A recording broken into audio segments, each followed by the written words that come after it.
Hello everyone, welcome to my YouTube channel NCERT class 12 chapter first relation and function exercise 1.1 का 9th question देखिए। Show that each of the relation are in the set. A set दिया हुआ है x belongs to z। z मतलब integers क्या क्या होते हैं 0 +-1 +-2 इस तरह से वैल्यू। और x की वैल्यू दी हुई है 0 से क्या, x की वैल्यू क्या है 0 से तो बड़ी और इसके इक्वल भी हो सकती है, और 12 से छोटी और इसके इक्वल भी हो सकती है। ठीक है, given by R is equals to, first part में दिया हुआ है R is equals to relation दिया हुआ है A comma B such that mod A minus B is a multiple of 4। मतलब अगर ए में से बी की वैल्यू माइनस करते हैं तो किसका मल्टीपल मिलना चाहिए 4 का। ठीक है, तो देखिए फर्स्ट पार्ट देखिए। तो सबसे पहले इसमें देखिए क्या निकालना है, इक्विवेलेंस रिलेशन ही बताना है। ठीक है, तो सबसे पहले देखिए चेक करते हैं, रिफ्लेक्सिव सिमेट्रिक और ट्रांजिटिव देखते हैं नहीं। तो देखिए सेट ए है हमारे पास, ए की वैल्यू सेट ए में कहाँ से कहाँ तक है 0 से 12 तक लेना है वैल्यू, 0 से 12 तक। रिलेशन दिया हुआ है A comma B such that A mod A minus B is a multiple of 4। 4 के मल्टीपल्स मतलब 4 मल्टीप्लाई 0 4 ही आएगा, 4 मल्टीप्लाई 1 4, 4 मल्टीप्लाई 2 8। मतलब क्या क्या मल्टीपल्स मिल रहे हैं 4 0 4 1 4 2 4 3 4 4 इस तरह से मिलेंगे। ठीक है, तो देखिए रिलेशन बनाएंगे पेयर्स में। तो देखिए 0,0 ले सकते हैं, अगर 0 में से 0 को माइनस करेंगे 0 मिलेगा, और 0 किसका मल्टीपल है 4 का। 0,4 भी ले सकते हैं, 0 में से 4 को माइनस करेंगे -4, और मोड है तो मोड लगा हुआ है तो ये प्लस का 4 बन जाएगा, और ये भी किसका मल्टीपल है 4 का। 4,0 हो जाएगा, 0,8 8,0। ऐसे 1,1 ले सकते हैं, 1 - 1 0 होता है, 0 भी मल्टीपल है 4 का, मल्टीपल है ना 4 का। 1,5 यानी कि 1 - 5 4, ये भी मल्टीपल है 4 का। 5 - 1 4, ये भी मल्टीपल है 4 का।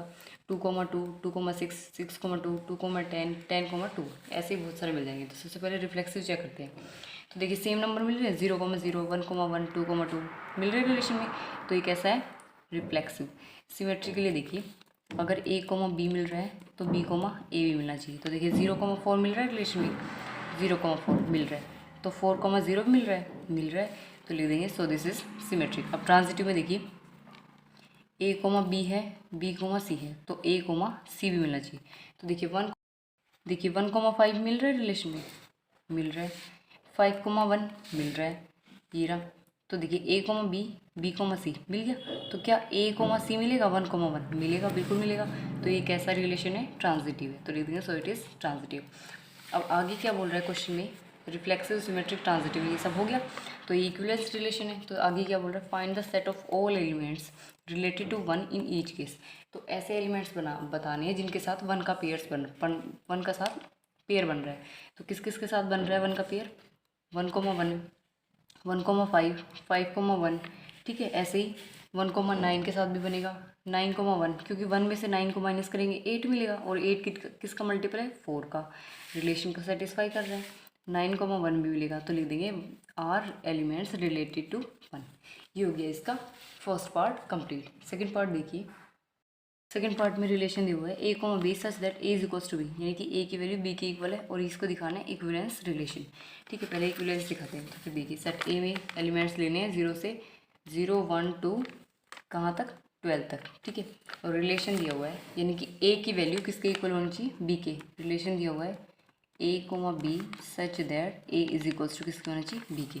तो देखिए 0,0 मिलेगा, 0,1 0,2 1,0 मतलब सारे ही पेयर्स मिलेंगे, क्योंकि क्या बोला हुआ है कि a की जो भी वैल्यू लेंगे वो किसके इक्वल होगी b के।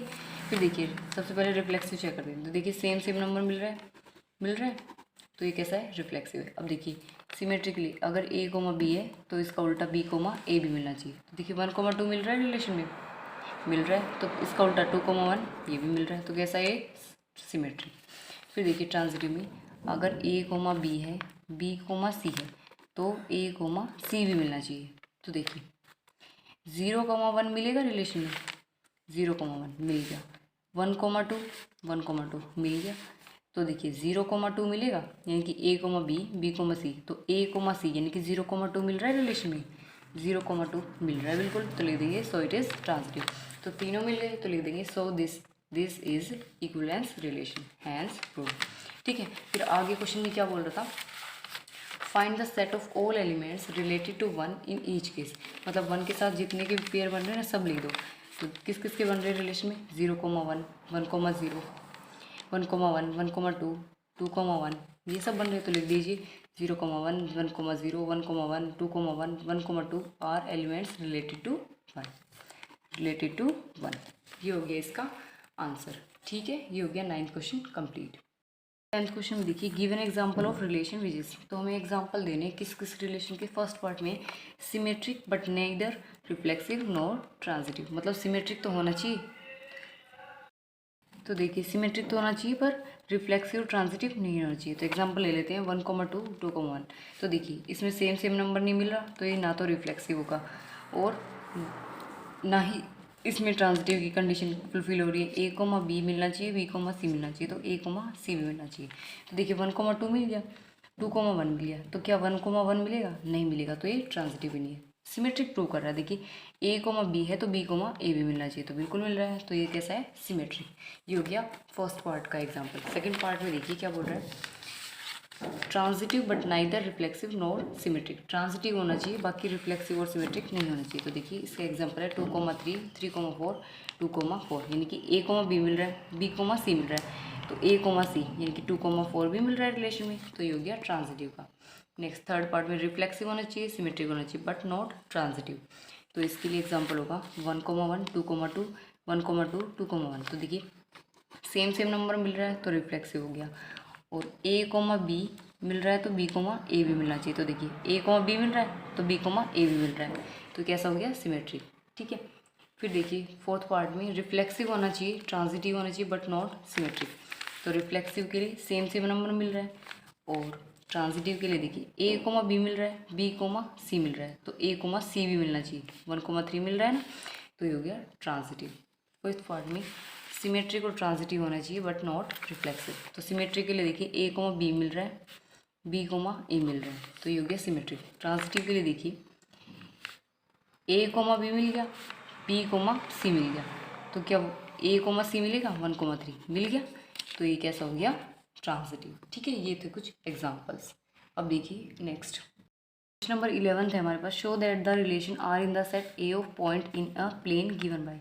एक प्लेन है हमारे पास, एक्स वाई प्लेन है, ये एक्स है, ये वाई है, ये एक्स वाई प्लेन है। ठीक है, इसमें ए सेट ए पॉइंट, इसमें पॉइंट्स दिए हुए हैं। क्या बोल रहा है, R is equals to P comma Q such that distance of point P from the origin is same as the distance of the point Q from the origin. Relation क्या दिया हुआ है कि जो प्लेन है वहाँ पे जो सेंटर है, ओरिजन है, वहाँ से जो पी पॉइंट की डिस्टेंस है और क्यू पॉइंट की डिस्टेंस है, दोनों की सेम है, इक्वल है। ठीक है, दोनों की डिस्टेंस सेम है, तो इसकी डिस्टेंस ओ पी डिस्टेंस को मान लिया R1, ओ क्यू को R2। ठीक है, फिर आगे क्या बोल रहे हैं, इज एन इक्विवेलेंस रिलेशन, इसको प्रूव करना है इक्विवेलेंस रिलेशन। तो सबसे पहले इतना ही प्रूव करते हैं। तो देखिए let O is origin, O क्या है हमारे पास, origin. R is equals to relation दिया हुआ है P comma Q such that O P is equals to O Q, यानी कि दोनों की डिस्टेंस क्या है, इक्वल है। लेट ए में जो डिस्टेंस दी हुई है ये R1, R2, R3 भी हमने अपनी तरफ से ले ली है। ठीक है, जो ओ क्यू की डिस्टेंस, ओ आर की डिस्टेंस है। ठीक है, फिर यहाँ पे पेयर्स बनाएंगे। तो देखिए क्वेश्चन में बोला हुआ है कि ओ पी की और ओ क्यू की डिस्टेंस क्या है, इक्वल है, R1, R2 इक्वल है, तो R2, R3 भी इक्वल होंगी। तो पेयर्स क्या क्या बनेंगे, R1, R1, R2, R2, R3, R3, इनकी सबकी ये जो डिस्टेंस है सेम है, इक्वल है, तो सबके पेयर्स बन जाएंगे सबके साथ। ठीक है, तो देखिए सबसे पहले रिफ्लेक्सिव चेक करते हैं। रिफ्लेक्सिव के लिए सेम नंबर मिल रहा है, R1, R1, R2, R2, R3, R3 मिल रहा है रिलेशन में, तो लिख देंगे so this is reflexive. Symmetry के लिए अगर ए कोमा बी मिल रहा है तो बी कोमा ए भी मिलना चाहिए। तो देखिए R1 कोमा R2 मिल गया, तो इसका उल्टा R2 कोमा R1 मिल रहा है, तो लिख देंगे सो दिस इज सिमेट्रिक। अब ट्रांजिटिव के लिए ए कोमा बी है, बी कोमा सी है, तो ए कोमा सी भी मिलना चाहिए। तो देखिए R1 coma R2, R1 coma R2 मिल रहा है रिलेशन में, R2 कोमा R3 मिल रहा है रिलेशन में, तो क्या R1 कोमा R3 मिलेगा, तो R1 कोमा R3 बिल्कुल मिलेगा, तो लिख देंगे सो दिस इज ट्रांजिटिव। तो तीनों रिलेशन मिल गए, प्रूव हो गए, तो लिख देंगे this relation is an equivalence relation. ठीक है, इतना आ गया। फिर आगे क्या बोल रहा है क्वेश्चन में, further show that the set of all points related to a point P not equal to 0, 0 is the circle passing through P with origin as center। तो देखिए हमें शो करना है कि जो ओरिजिन है उसको सेंटर मानते हुए क्या ये जो पॉइंट्स की डिस्टेंस पॉइंट्स लेंगे हम इस तरह से थोड़ी थोड़ी दूरी पर, क्या एक सर्कल ड्रॉ होगा? तो बिल्कुल होगा। अगर हम ऐसे पॉइंट्स लेते जाएंगे तो बिल्कुल हो रहा है, एक सर्कल ड्रॉ होगा ना। तो यहाँ से लिख देंगे हम as O P is equals to O Q is equals to R, और ऐसे ही बढ़ते जाएंगे, पॉइंट्स लेते जाएंगे तो लिख देंगे। तो क्या बनेगा ये हमारे पास circle, they form a circle as all points are at equal distance. हर एक पॉइंट की क्या होनी चाहिए? Equal distance from origin, origin से क्या होनी चाहिए? Equal distance. ये था इसका आंसर। क्लियर। क्वेश्चन नंबर 12 है, show that the relation R defined in the set A of all triangles. Set A किस चीज़ का सेट है? सेट जो ए दिया हुआ है वो क्या है? ऑल ट्राइंगल्स का सेट है। एज आर रिलेशन दिया हुआ है T1, T2, T1 is similar to T2। जो T1 है वो सिमिलर किसके होगा? T2 के। Is an equivalence relation. तो सबसे पहले इक्विवेलेंस दिखाते हैं। तो सबसे पहले देखिए रिलेशन दिया हुआ है T1 is similar to T2। तो यहाँ पे देखिए पेयर्स बनाएंगे T1 T1, T1 T2, T2 T1, T2 T2। तो यहाँ पे देखिए सबसे पहले रिफ्लेक्सिव चेक करते हैं। तो देखिए सेम सेम नंबर मिल रहा है तो कैसा है? रिफ्लेक्सिव। अब सिमेट्रिकली ए कोमा बी मिल रहा है तो बी कोमा ए भी मिलना चाहिए। तो यहाँ पे देखिए T1, T2 मिल गया, तो इसका उल्टा T2, T1 मिल गया रिलेशन में, तो लिख देंगे सो दिस इज सिमेट्रिक। अब ट्रांजिटिव के लिए देखिए ए कोमा बी मिल रहा है, बी कोमा सी भी मिल रहा है, तो ए कोमा सी भी मिलना चाहिए। तो देखिए T1, T2 मिल रहा है रिलेशन में, मिल रहा है। T2, T1 भी मिल रहा है। तो क्या T1, T1 मिलेगा बिल्कुल।